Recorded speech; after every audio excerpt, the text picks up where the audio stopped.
You will hear a number of different recordings, and you will have to answer questions on what you hear. There will be time for you to read the instructions and questions, and you will have a chance to check your work. All the recordings will be played once only. The test is in 4 sections.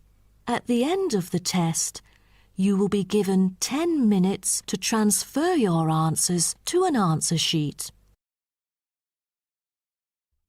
Now turn to Section 1. Part 1. First, you have some time to look at questions 1 to 4.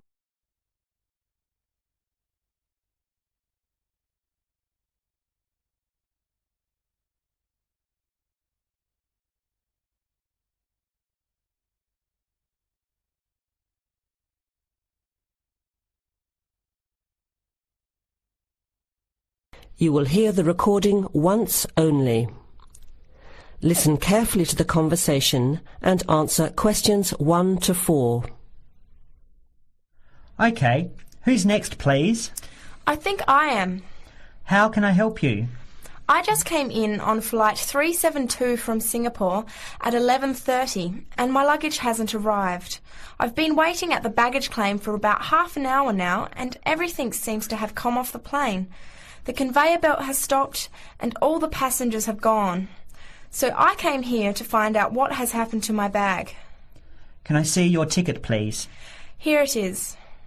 So you came from Hong Kong today and changed planes in Singapore, right? Yes, the connection in Singapore was a tight one. The plane got in late and I had to rush to get to the next flight. That's the problem right there. There wasn't enough time to get your bags onto the connecting flight. Normally Singapore Airport is very efficient. Now, I need you to fill in these forms. Your name? Jenny Lee. Address? I guess you want my address here. I'm staying with relatives. Just a minute, I'll have to look it up. It looks like 583. No, it's 533 East 67th Street in Riverside. Do you have the phone number there? Yes, I do. It's 93014269. So you came in on Qantas flight 392. Do you know the number of the flight out of Hong Kong? Let me see. I think it was Cathay Pacific 900 or something. Oh yes, it says here, CX912. Before you hear the rest of the conversation, you have some time to look at questions 5 to 10.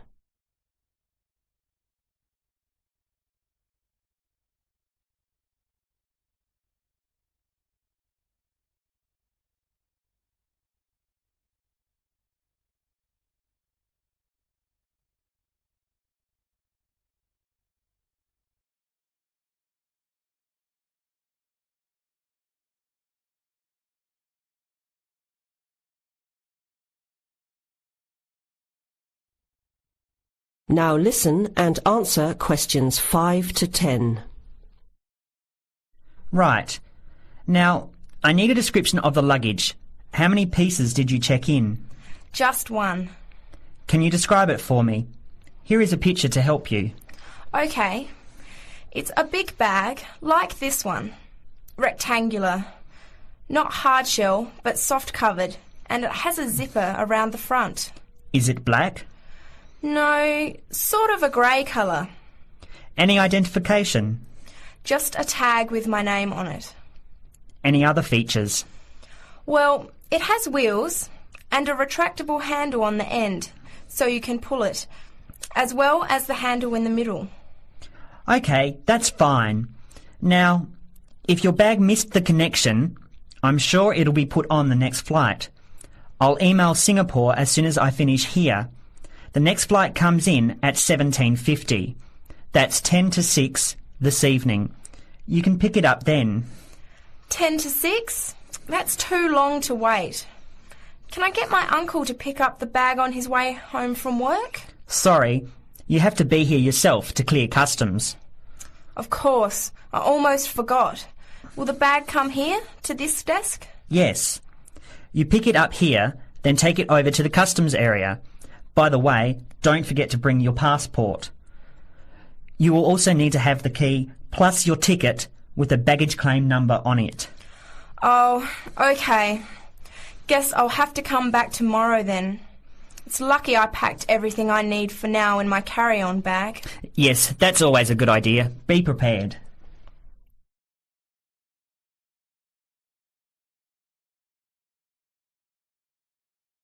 That is the end of part 1. You now have half a minute to check your answers.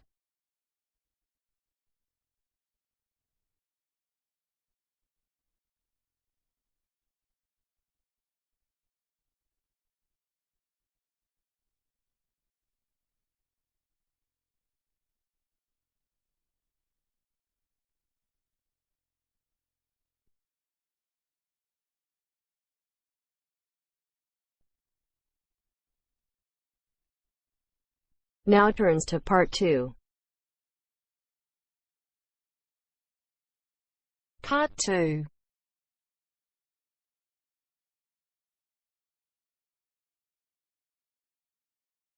You are going to hear a conversation between two women about the health system in England. First, you have some time to look at questions 11 to 17.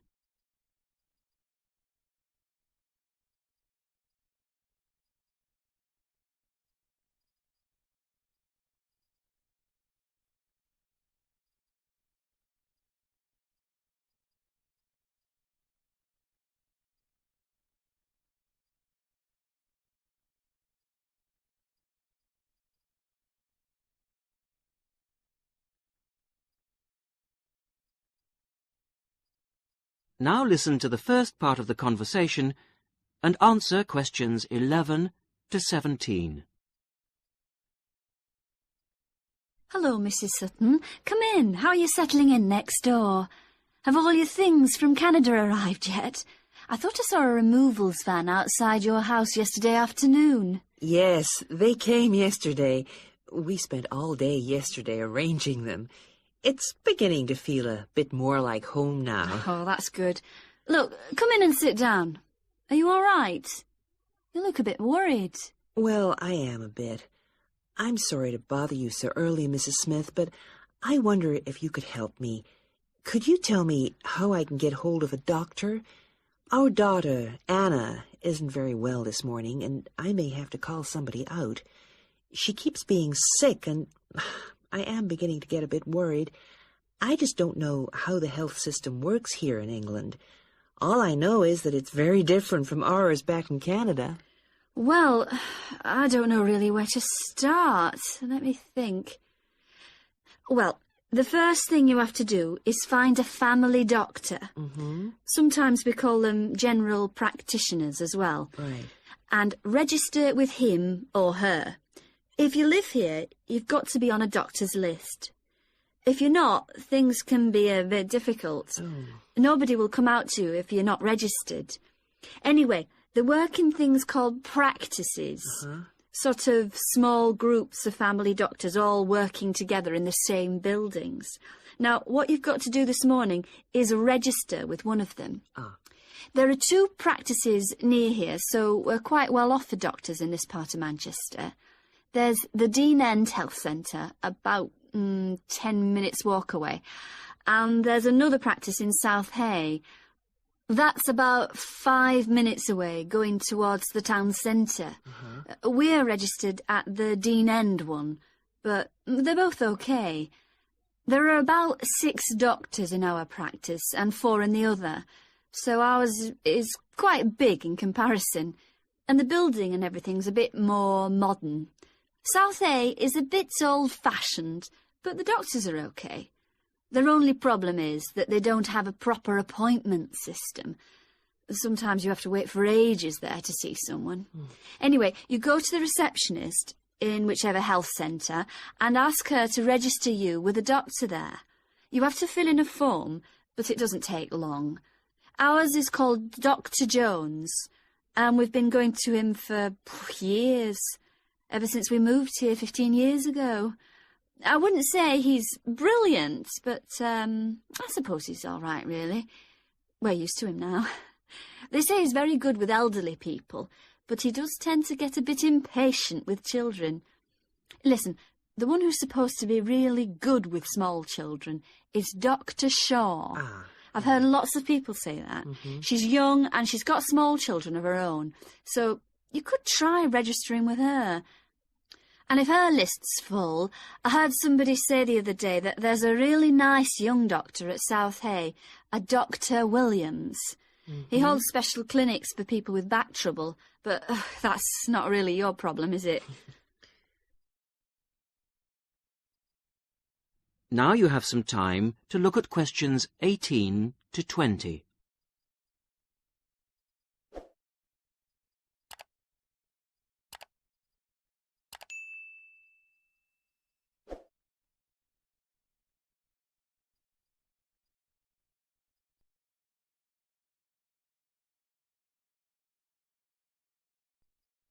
Now listen to the rest of the conversation and answer questions 18 to 20. If you want a doctor to visit you at home, you have to ask for a home visit. You're supposed to do that before 10:30 in the morning, but obviously if it's an emergency, you can phone at any time, night or day. It might not be your doctor that comes, though. It's quite often one of the other doctors in the practice. It doesn't really seem to make much difference. Right. Otherwise, you make an appointment to see your doctor at the health centre. You usually get seen the same day. Not always, of course, but usually, as I say. They hold surgeries between 9 and 11:30 every weekday, and from 4 to 6:30 Monday to Thursday. Saturdays are only for emergencies. I see. When the doctor sees you, he gives you a prescription. He writes what medication you need on it, and you take it to a chemist's shop. There's one opposite the centre. If it's for a child under 16, you don't have to pay, so if it's for Anna, there's no problem. The same thing goes if you're unemployed or retired, or if you're pregnant. Just as well, because it's not cheap. You pay the same price for each item the doctor has prescribed. At the moment, it's something like £5 per item. So you pay for the medication, but the consultation with the doctor doesn't cost you anything. It's completely free as long as you're a resident here. You're going to be here for 3 years, aren't you? So, well, there shouldn't be any question of you paying anything to see the doctor. So that's one less problem to worry about. Look, Mrs. Sutton, if you want, I'll sit with your daughter for half an hour if you want to go down to the health centre to register. It's no trouble, really, don't worry. Are you sure you wouldn't mind? That would really help me a lot. I'll ask them if they can send someone round later to see Anna. I think I'll try the Dean End Centre. Good idea. Don't worry about Anna. Right. I'll be back as soon as I can.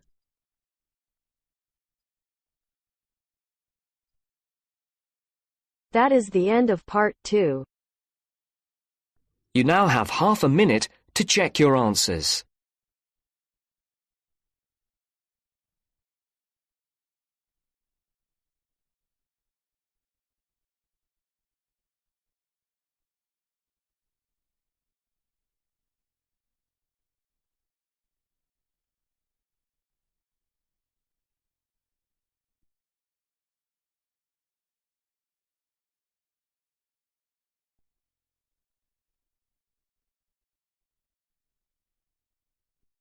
Now turns to part 3. Part 3. You will hear a group of students, Henry, Joe, Nancy, and Gordon, discussing changes to their work experience placement arrangements.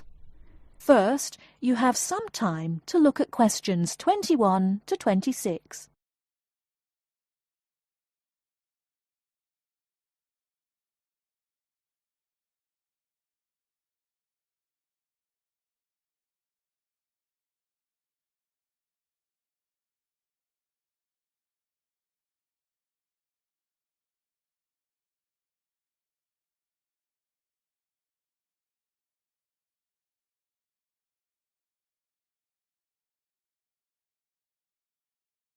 Now listen carefully and answer questions 21 to 26.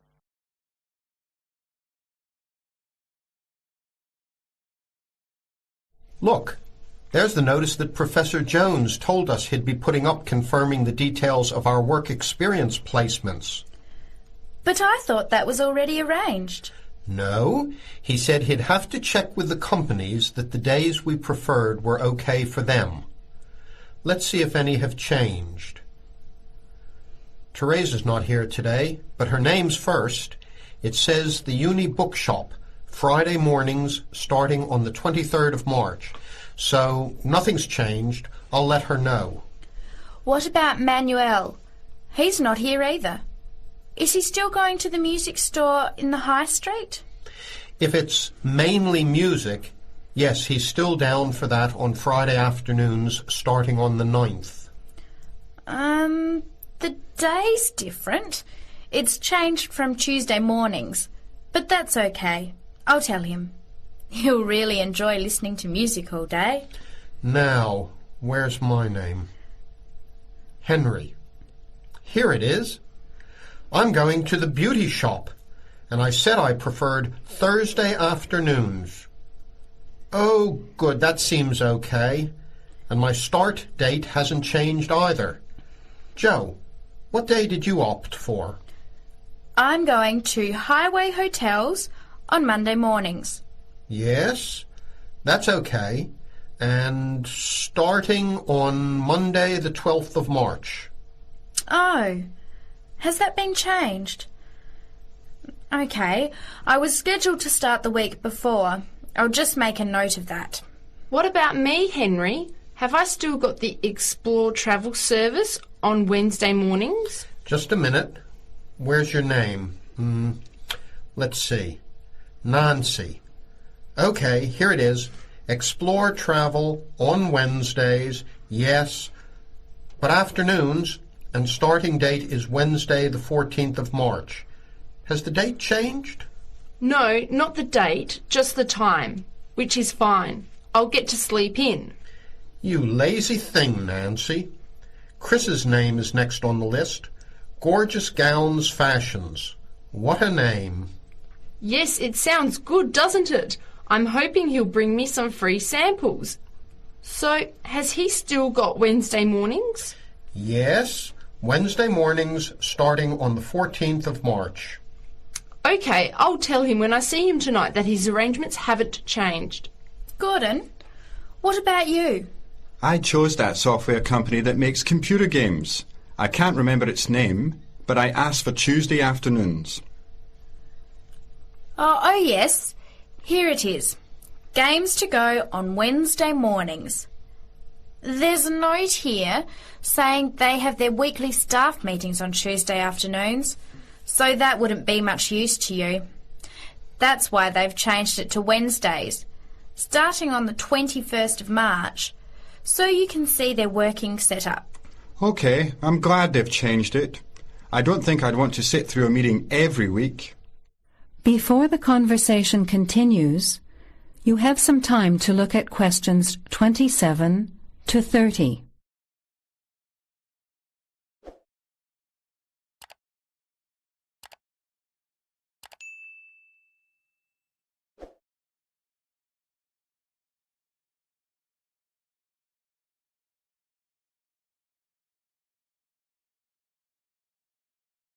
Now, as the conversation continues, answer questions 27 to 30.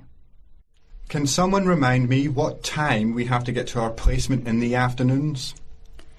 It says here, mornings start at 9 a.m. and afternoon sessions at 1 p.m. Oh, that's a shame. I thought Professor Jones was going to change it to 9:30 a.m. and 1:30 p.m. Yes, he did say that he'd try to make it later, but obviously that wasn't possible. By the way, just in case, what happens if we're ill or something and can't make it? Do we phone the college or the place we're going to? I think we have to phone the company first and then the college. Didn't you get the information sheet about work experience at our last seminar? No, I missed it because I had to go to the dentist. What else did it say? Well, we have to do a total of 24 hours altogether. So if we miss one of the arranged sessions, we have to organise another time to make up the hours. And he gave us details of the presentation we have to give about our work experience. Oh, really? What do we have to do? In week 10, we each have to give a presentation to the class about the company we've been with. It's 30% of our final mark for this subject, so it's going to be a lot of work. Yes, he's expecting us to do a lot of research while we're there so that we can outline the history of the company, its management structure, number of employees, other branches, etc. And he said we should use lots of visuals such as diagrams and flowcharts during the presentation. Yes, and we should also include what we did each week, the different departments of the company or positions that we observed, and try to relate what we saw to our studies so far. He gave examples like management style, accounting systems, information technology, and so on. You were right. It sounds like lots of work. That is the end of part 3. You now have half a minute to check your answers.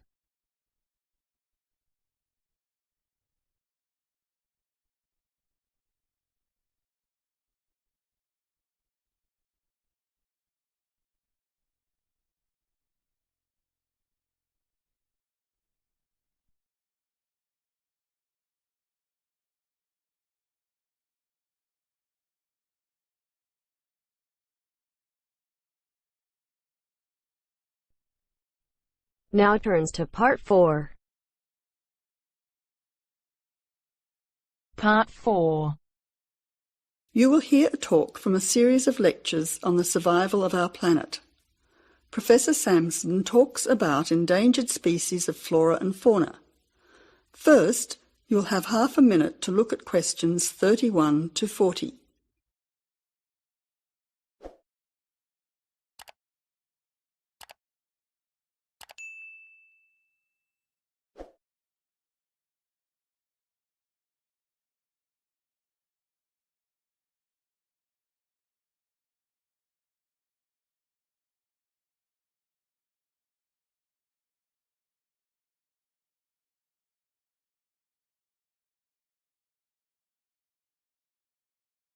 Now listen carefully to the talk and answer questions 31 to 40. Good afternoon, ladies and gentlemen. Today's topic in this series of lectures on our planet is about ensuring the survival of our very important plant and animal species. In this lecture, I want to discuss one way that we can do this. No one will ever see a huge dinosaur thundering through the forest. No one will ever see a paradise parrot flash its rainbow colours across the sky. The fact is that many animals and plants have been wiped out. Sadly, they are extinct. It is too late for them. Extinction is forever.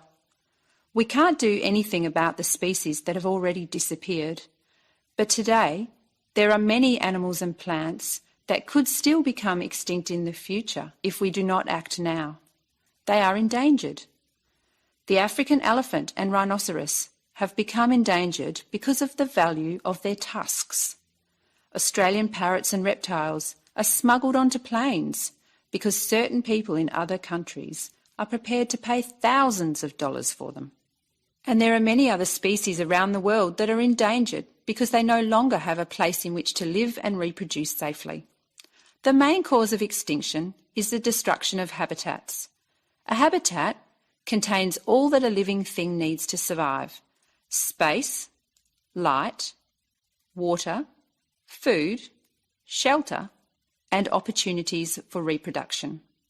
The population of the world is growing rapidly, and this is placing great demands on land and resources for housing and for growing food.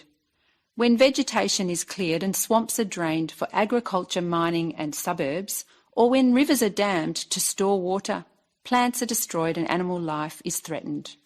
In other words, humans are changing and destroying the habitats of animals and plants, which is in turn reducing their chances of survival.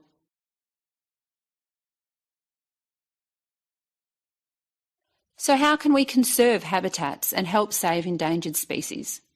Well, one way is to protect their habitats permanently in national parks or nature reserves. National parks have been created in many countries. They encourage people to enjoy the beauty and diversity of the animals and plants that live there without harming them.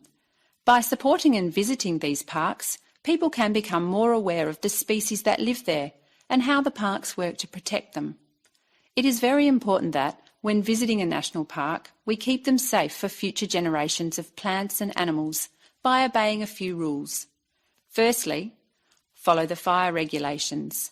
Don't throw cigarettes or build fires, except at certain times of the year in especially allocated areas and facilities.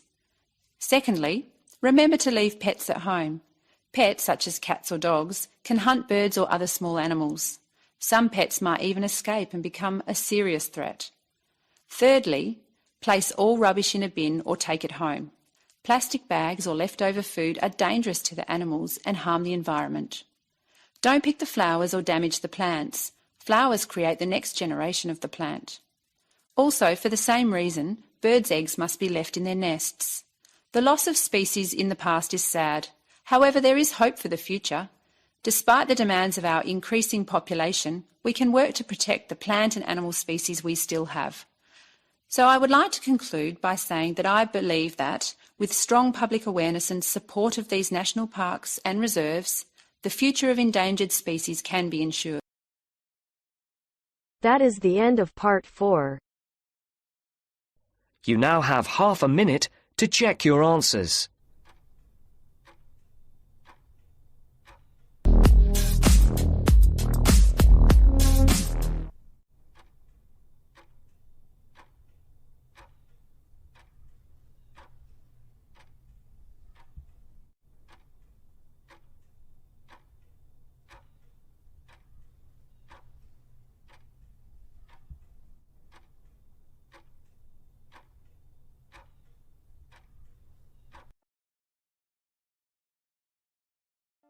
That is the end of the listening test. You now have 10 minutes to transfer your answers to the answer sheet.